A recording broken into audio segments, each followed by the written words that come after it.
Assalamualaikum warahmatullahi wabarakatuh. Perkenalkan, nama saya Mas Huda. NIM saya 201872055020. Di sini saya akan menerangkan mengenai awal mulanya munculnya masyarakat di Indonesia. Baik, Indonesia merupakan kepulauan terluas di dunia dan terbanyak pulaunya. Indonesia diapit oleh dua benua, yaitu benua Asia dan Australia, dan dua samudra, yaitu Samudra Hindia dan Pasifik. Banyak sekali yang memberikan nilai atau memberikan nama-nama sesuai dengan keinginan kondisi fisik, sosial, dan budaya. Sehingga sampai sekarang kepulauan kita ini disebut Kepulauan Indonesia. Di antara nama-nama tersebut antara lain yaitu Hindia, yaitu diprakarsai oleh filosofis Yunani kuno, yaitu Herodotus, yang hidup antara 485 sampai 425 sebelum Masehi. Terus yang kedua yaitu penamaan Netherlands Oost-Indie yang diprakarsai oleh Cornelius de Houtman, seorang pelaut dari kebangsaan Belanda. Yang ketiga Insulinde, yaitu diprakarsai oleh Edward de Westdekker, seorang peneliti berkebangsaan Belanda. Nama insulit sendiri terdapat pada bukunya yaitu Max Havelaar, dalam artian insulet yaitu pulau dan India adalah Hindia. Jadi insulet adalah kepulauan Hindia. Yang keempat yaitu The Malay Archipelago yang diprakarsai oleh Alfred Russel Wallace, yaitu seorang peneliti yang membuat garis hayalan Wallace pada tahun 1869. Yang kelima yaitu El Indi Insulaire yang diprakarsai oleh Jacques Reclus dan Maxime Reclus, yaitu orang berkebangsaan Prancis. Yang keenam yaitu Hindia Timur, diprakarsai oleh orang Muhammadiyah yang didirikan oleh Kiai Haji Ahmad Dahlan. Yang ketujuh yaitu Nusantara, yang berarti kepulauan yang diprakarsai oleh Kerajaan Majapahit, terdapat dalam kitab Negara Kertagama. Yang kedelapan yaitu Indonesia, yang diprakarsai oleh John Richardson Logan. Indo artinya Indo dan Indonesia, yaitu Kepulauan Hindia, dalam bukunya The Indian Archipelago pada tahun 1850. Setelah nama Indonesia diperkenalkan dan menyebar ke seluruh penjuru dunia, nama Hindia Belanda kurang populer dan semakin menumbuhkan kesadaran kebangsaan dari penduduk Bumi Putra, terutama ketika adanya pergerakan kebangsaan seperti Indis Partai, maka mengganti nama Netherlands Indie dengan nama Indonesia, dan semakin dipertegas dengan diadakannya Sumpah Pemuda pada tanggal 28 Oktober 1900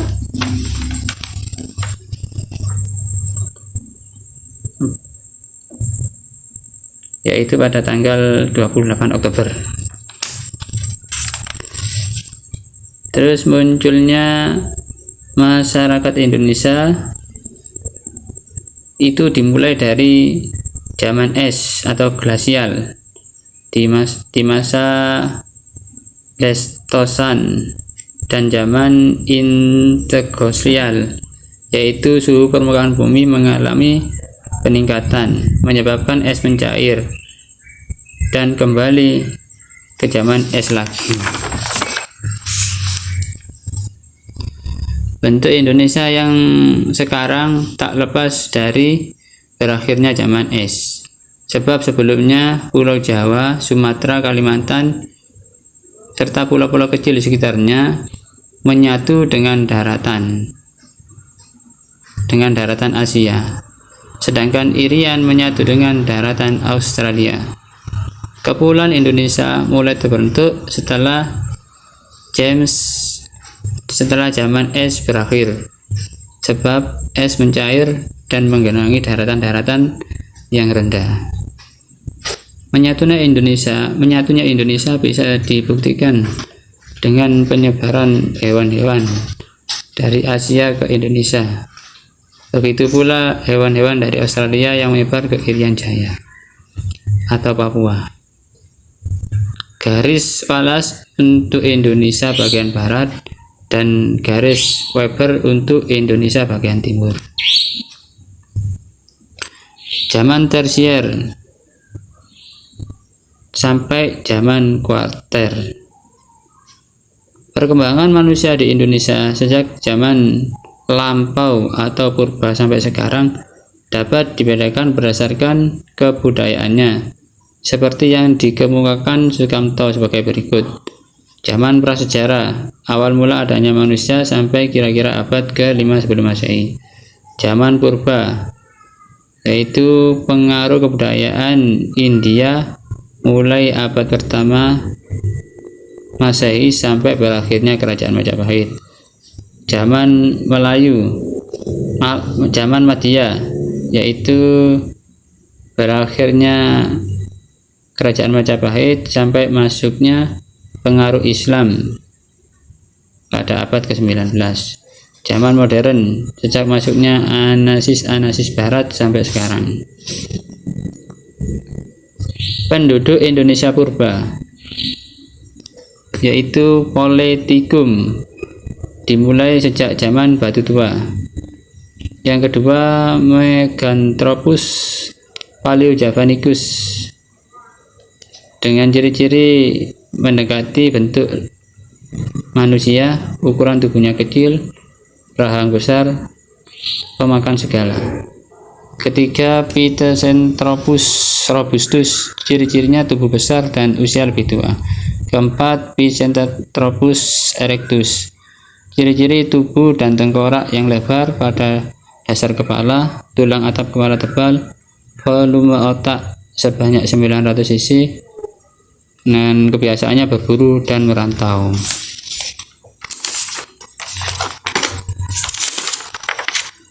Lanjut ke migrasi dan kebudayaan dari utara. Menurut Sarasin, penduduk asli Indonesia itu rasnya berkulit gelap dan bertubuh kecil. Mulanya tinggal di Asia Tenggara. Ketika zaman es mencair dan air laut naik, sehingga terbentuk Laut Cina Selatan dan Laut Jawa. Penduduk ini dinamakan Vedda, yang termasuk ras Vedda yaitu Kamboja, Cina, dan Sino di semenanjung Malaya.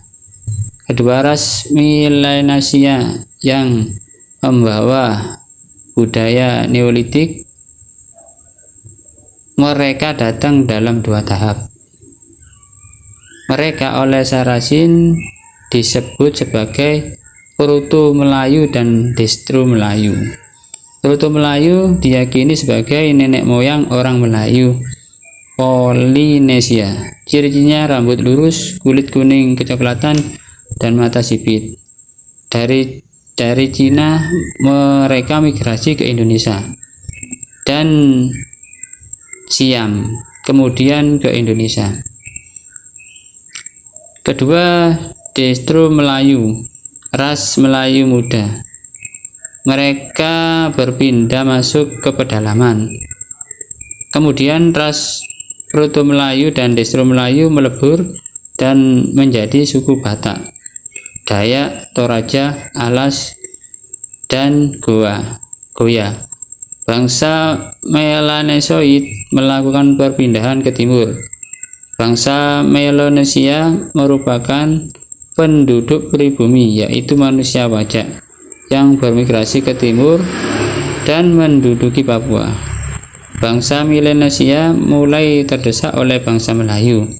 Mereka yang belum sempat sampai ke Papua melakukan percampuran yang menghasilkan keturunan Melanosoid, yaitu penduduk Nusa Tenggara Timur dan Maluku. Tapi sebelum kedatangan Melanosoid, negeri kita sudah kemasukan orang-orang Negrito dan Wedit karena mirip Negro. Sekarang pada bab pengaruh kebudayaan pada awal sejarah di Indonesia.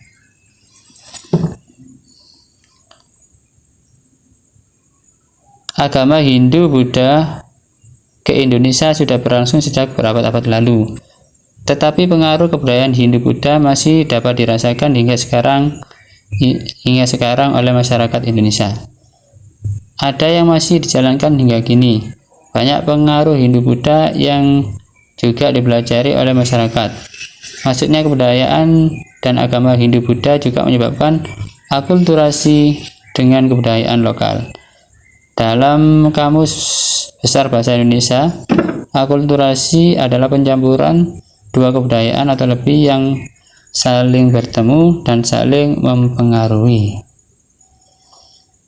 Berikut pengaruh Hindu Buddha di masyarakat Indonesia. Seni bangunan atau arsitektur. Salah satu bentuk peninggalan kebudayaan Hindu Buddha di Indonesia adalah seni bangunan.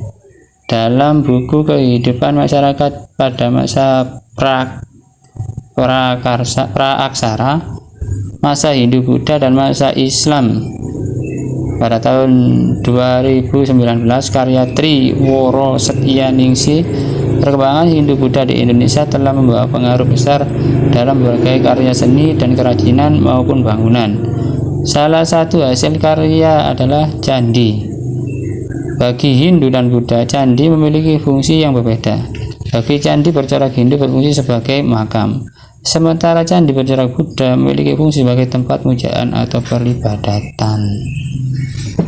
Demikian yang dapat saya sampaikan mengenai awal munculnya masyarakat di Indonesia sampai pengaruh kebudayaan pada awal sejarah. Apabila ada kekurangan kata, kami mohon maaf yang sebesar-besarnya. Wassalamualaikum warahmatullahi wabarakatuh.